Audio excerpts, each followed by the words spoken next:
श्रीगुरुवे नमः। अखण्डमण्डलाकारं व्याप्तं येन चराचरं तत्पदं दर्शितं येन तस्मै श्रीगुरुवे नमः। ओम शांति शांति शांति। प्रणाम भगवान।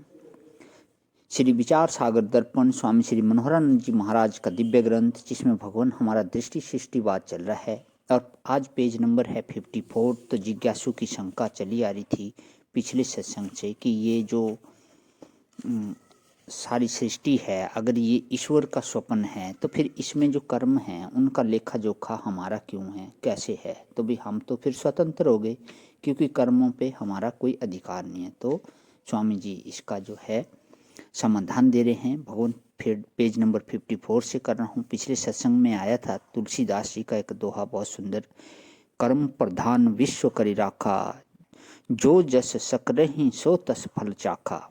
तो मतलब इसका हुआ कि विश्व में कर्म जो प्रधान है, ये जो विश्व जागृत जो है इसमें कर्म ही प्रधान है। जो जैसा करेगा, जो जैसा कर्म करेगा उसे वैसा ही फल मिलेगा। तो इसी के साथ कहते हैं कि एक और आता है, काहू न काऊ सुख दुख करदाता, निज कृत कर्म भोगे सब भ्राता।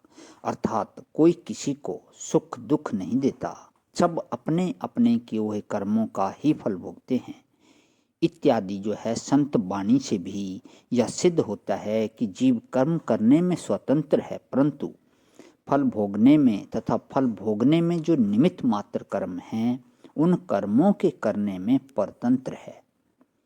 और यह जो तुमने कहा था कि यदि यह सारा ब्रह्मांड ईश्वर के ही संकल्प से उत्पन्न होता है तो फिर हम जो कुछ कर्म करते हैं वे भी ईश्वर के ही संकल्प से करते हैं, अतः हमें कोई पुण्य पाप का लेप नहीं लगना चाहिए।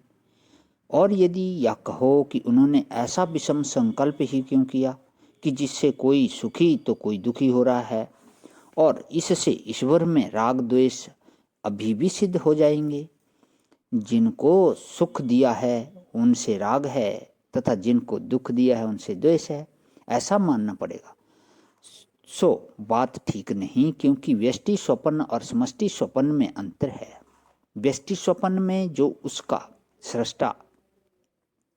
सृष्टा है वही उसका भोक्ता भी है। उस सृष्टा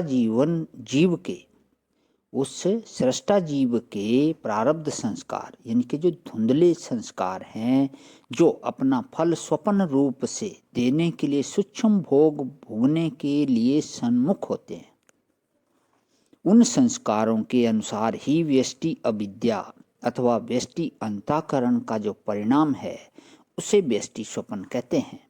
अतः उन व्यष्टि स्वप्नों के अंतर्गत जीवों का पुण्य पाप कर्मों में स्वतंत्र नहीं माना जाता।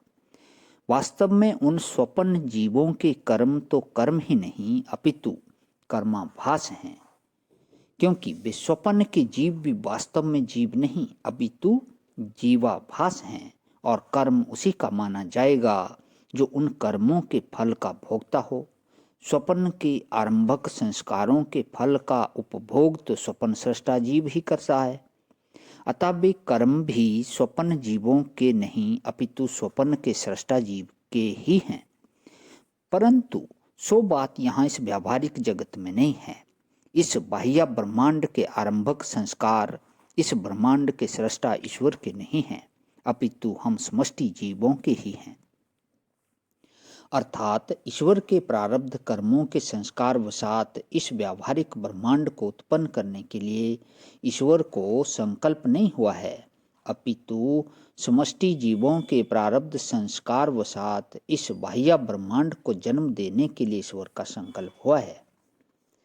अतएव इस ब्रह्मांड से सुख दुख का फल उपभोग भी समष्टि जीवों को ही मिल रहा है, न कि ईश्वर को। वह सर्वज्ञ सर्वशक्तिमान अंतर्यामी ईश्वर तो इन सभी सांसारिक सुख दुखों से रहित और आवरण से रहित है।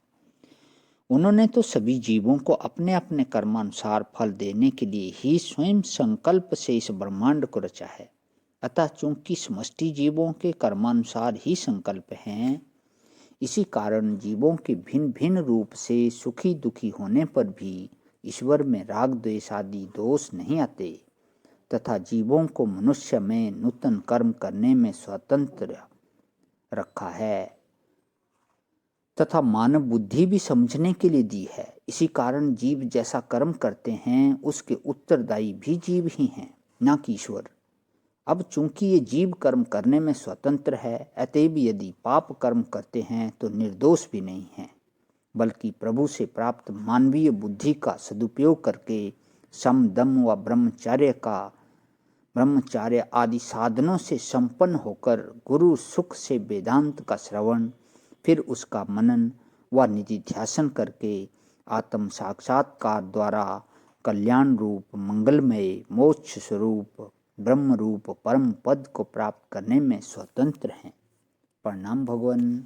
ओम शांति शांति शांति।